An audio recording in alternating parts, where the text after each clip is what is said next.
just wanted to let everyone know that I did restart the recording. So we're ready to get started, Michelle. Perfect. Good evening and welcome. This is the virtual public meeting for the Norfolk Harbor and Channels Navigation Improvements Anchorage F Modifications Draft Report. My name is Michelle Hamer and I am Chief of the Planning and Policy Branch at the Norfolk District. Before we jump into the presentation, I will share that this meeting is being recorded and will be posted on our website. Next, I would like to provide an opportunity for our project manager, Mr. Victor Roberts, and our non-federal sponsor, represented by Mr. Andrew Sinclair, to provide opening remarks. Victor? Salutations, everyone. My name is Victor Roberts. I'm the project manager, and the Norfolk District is elated to host the Anchorage F Limited Reevaluation Report virtual public meeting, illustrating highlights of the draft report released on the 20th of May. The slides will describe the genesis and evolution of the study, and the meeting provides a platform for public feedback. Thank you for your participation. And now we'll have Andrew. I'm sorry, go ahead. Thank you, Michelle. Thank you, Victor. Just happy to have this milestone. We're really excited about all the work going on with the Norfolk Harbor and Channels project, and excited about the work specifically with Anchorage F to really bring it forward to where we see it to have the functionality the rest of the channel has, and address the safety and efficiency concerns as well. So appreciate everyone's participation as we continue to move this forward to its final report. Thank you. Thank you, Andrew. Next, it takes a team to complete a feasibility study, and I would like to take a moment for the team members on the call to introduce themselves. I will begin with our planning team lead, Kim Kelsch. Hello, good afternoon. Thanks for joining us today. My name is Kim Kelsch. I'm the planning technical lead and the chief of planning resources section at Norfolk District. I'm going to turn it over to Miranda. Hi, everyone. I'm Miranda Ryan, and I am the environmental team lead for this study. And I will pass the phone to Steve.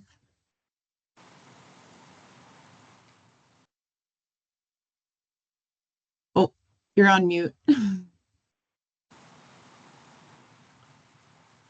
Good evening. I'm Steve Powell. I'm an operations branch in the Norfolk District. I'm the O&M project manager in Norfolk Harbor, and for this evening study, I am the design team lead.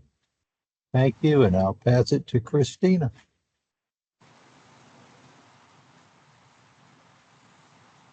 And I think Christina just dropped. So. Okay. Well, I appreciate everyone introducing themselves. Certainly, again, it takes a team, and we will jump into the presentation. The purpose of tonight's meeting is to provide a brief overview of the project, including project history, study authority, and study purpose. At the end, we'll provide time for questions and discussion. If at any time you have a question or need clarification, our team is monitoring the chat and would be happy to answer. So let's jump into the study purpose. The purpose of the feasibility study is to evaluate modifications to Anchorage F to accommodate the navigation needs of the current and future forecasted vessel fleet. Our non-federal sponsor is the Commonwealth of Virginia through its agent, the Virginia Port Authority.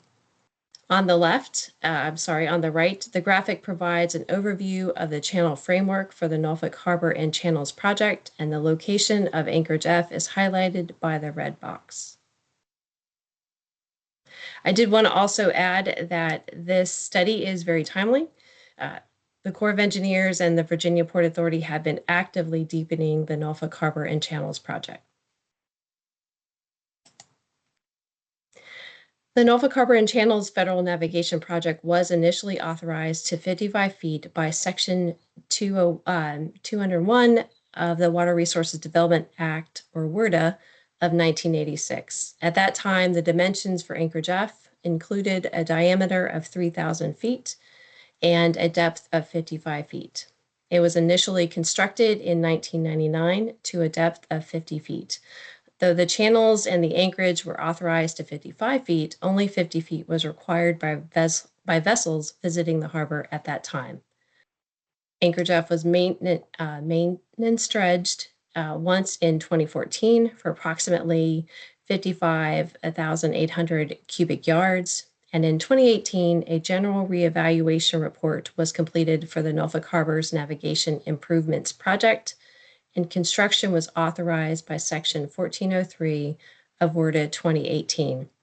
The dimensions for Anchorage F were modified to a diameter of 3,620 feet and a depth of 51 feet. During pre-construction engineering and design, or PED phase, the U.S. Army Engineering Research and Development Center, or ERDICT, facilitated a design charrette for Anchorage F, during which dimensions were evaluated based on stakeholder and pilot best management practices.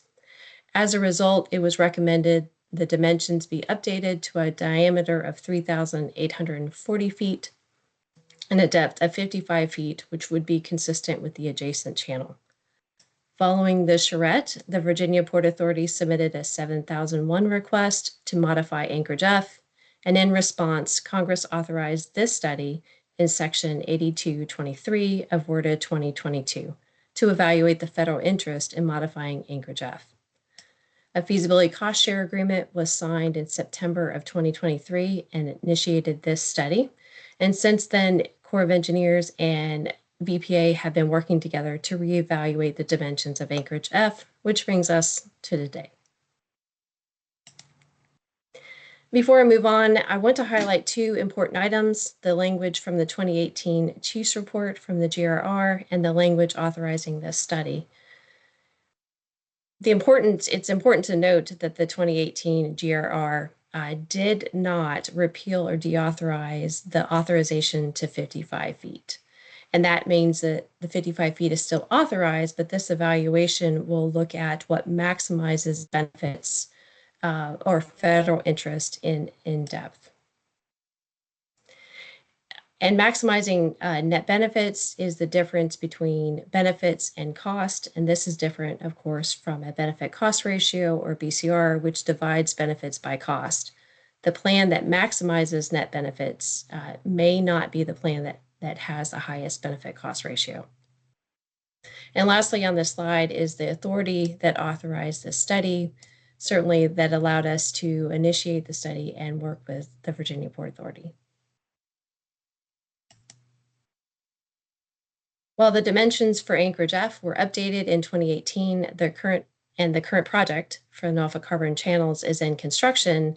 The features for the modified Anchorage F have not yet been constructed, and so the current maintained dimension is the 3,000 diameter of 3,000 feet and a depth of 50 feet.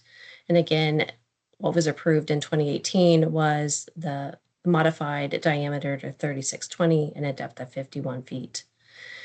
It's important to note that the Anchorage, while it is an anchorage area and maintained for a free swinging bow anchoring, it is predominantly used as a turning and maneuvering area, and therefore the benefits go beyond just use as an anchorage.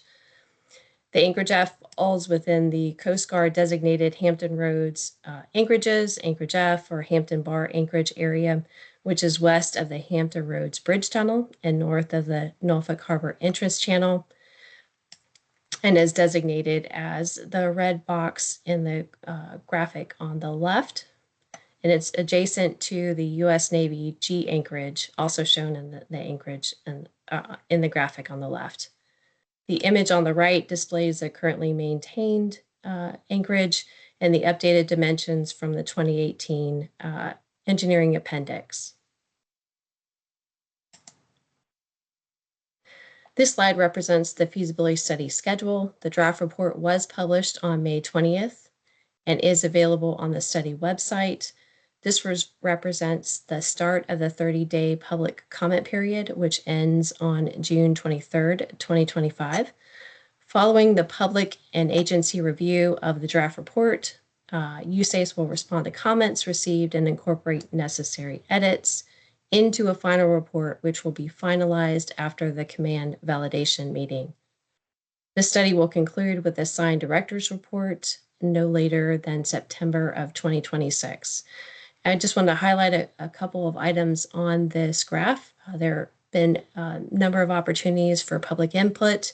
During the scoping phase, we had a public meeting, a virtual public meeting to receive public input. And certainly for the publication of this draft report, we will receive comments. And certainly this public meeting is an opportunity to provide comments as well. Now we will review the problems and opportunities, objectives, and constraints which serve to focus the study and evaluate alternatives. The problems include authorized anchorage dimensions were deemed not sufficient to fully accommodate the design vessels in all conditions, which include inclement weather, conflicting anchorage use during harbor operations, and then the authorized depths of Anchorage F were not in alignment with the authorized depths of the adjacent channel, which would limit the use of the vessel fleet from using the anchorage. So the opportunities are to improve the operational flexibility of the vessel fleet, having more vessels able to use the anchorage, and optimize Anchorage F siting to reduce the volume of material that's necessary to dredge. And there is an opportunity for beneficial use for a portion of the material from Anchorage F. Now, our objectives are to increase transportation efficiency for vessels transiting the harbor and to reduce vessel operating costs. And this is how we accrue benefits for federal interest. And as part of that, certainly the improved safety by increasing flexibility within the harbor and reducing operating constraints within the harbor. Some things we have to consider. Certainly we need to minimize and avoid existing infrastructure. The Hampton Roads Bridge Tunnel, in addition, of course, is currently under construction.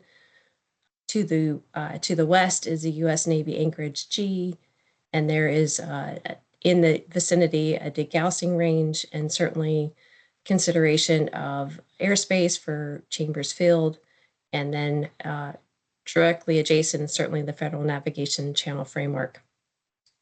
As a historic harbor, we need to avoid and minimize impacts to natural and historic resources within the study area, and then certainly any utilities that may also be within the study area. And a constraint for beneficial use is certainly the suitability of dredge material for placement and beneficial use. The study area for Anchorage F LRR includes the Anchorage F box and approaches, plus additional buffer to account for potential changes in siting during pre-construction engineering and design.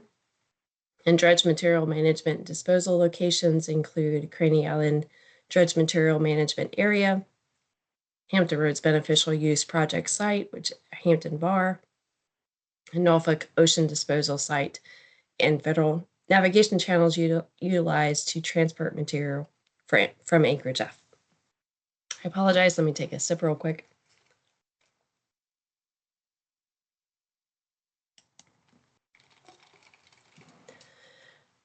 For the alternative screening process, during the we began with the 8 alternatives. We included depths in the 3620.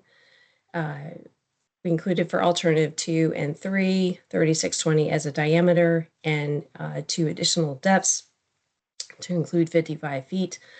But as a further review of the design charrette that highlighted that 3620 was insufficient to support the fleet, that those were removed from consideration. It was, again, based on the design charrette, the best management practices, which stated that the design vessel would require a minimum of 8 shots of chain, which is approximately 90 feet per shot, plus the length of the vessel, which is approximately 1,200 feet, which equates to a swing radius of 1920 and a diameter of 3840. So that was the minimum diameter that we used for the alternatives beyond the no action, which was the approved dimensions from the 2018 report. And so for our alternatives moving forward, it'll include the no action, and then alternatives 4 through 8 will use the diameter of 3840.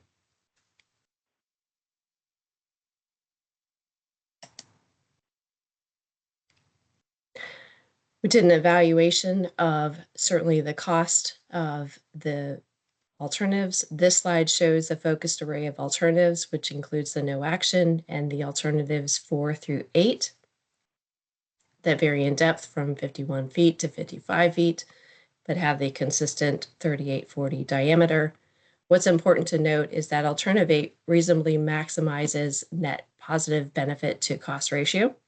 Maximizes net average benefits and has a positive benefit to cost ratio. It does not have the highest BCR, but it does maximize benefits.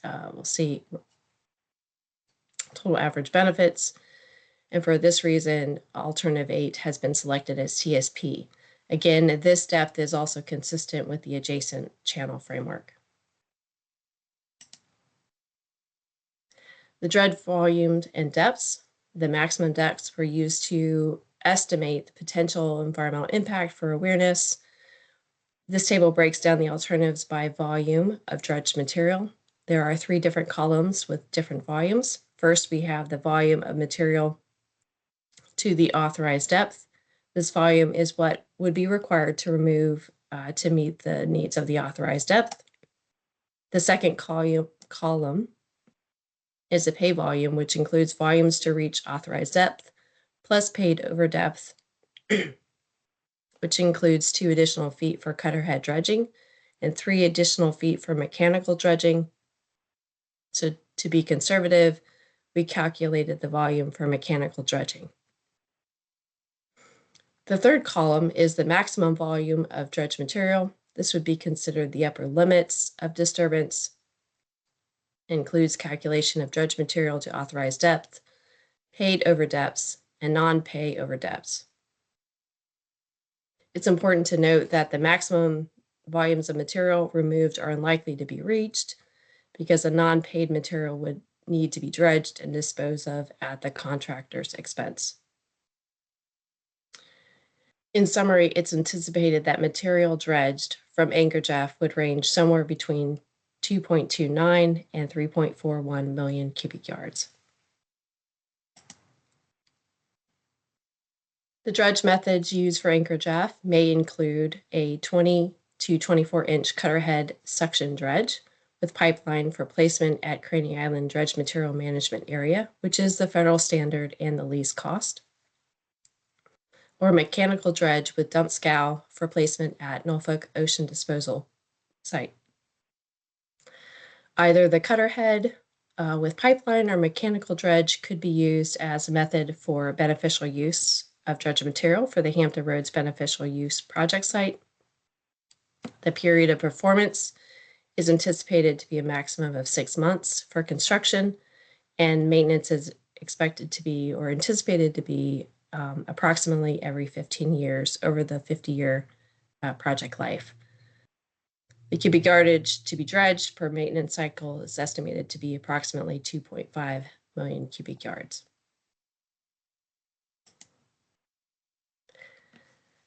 This slide presents the coordination conducted during the part of the study. We conducted a planning charrette to identify problems, opportunities, objectives, and constraints of the study, as well as detailed information on pilot operations in Anchorage F. We held a virtual public scoping meeting, which was announced in the Virginia Pilot and social media. We've also held interagency meetings to keep federal and state agencies updated on the study progress.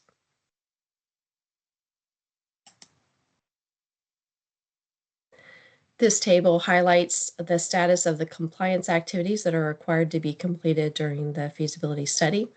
And all of these all of these different tasks will be completed prior to the publication of the final report.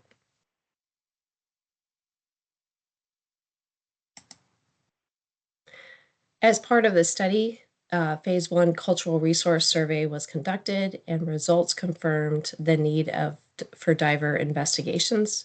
The Phase 1 survey and diver investigation plan were submitted to the State Historic Preservation Officer and consulting parties for their review, and approval is expected in the near future. Diver investigations are planned to occur this summer to confirm the presence and depth of anomalies within the dredging footprint.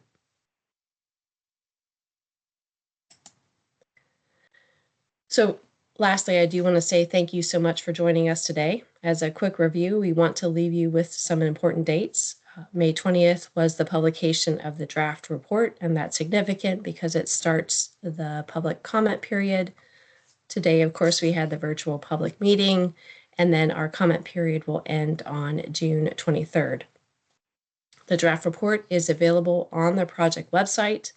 It will be, this presentation is recorded and will be uploaded within a week and also placed on the website. And comments can be submitted through email, through the email on the screen, which will also be placed in the chat. And that email is also available on the website, or they can be mailed physically to Miranda Ryan, care of the U.S. Army Corps of Engineers, Norfolk District, and those until June 23rd. So I appreciate your participation, and now we can open the floor up for discussion.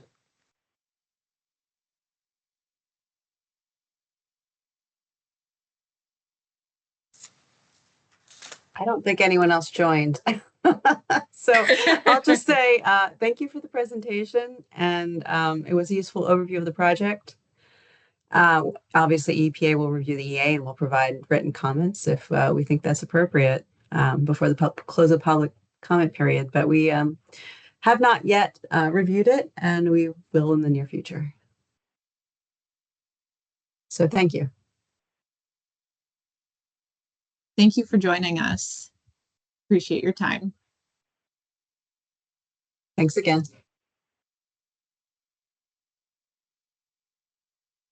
I'm going to go ahead and stop the recording now.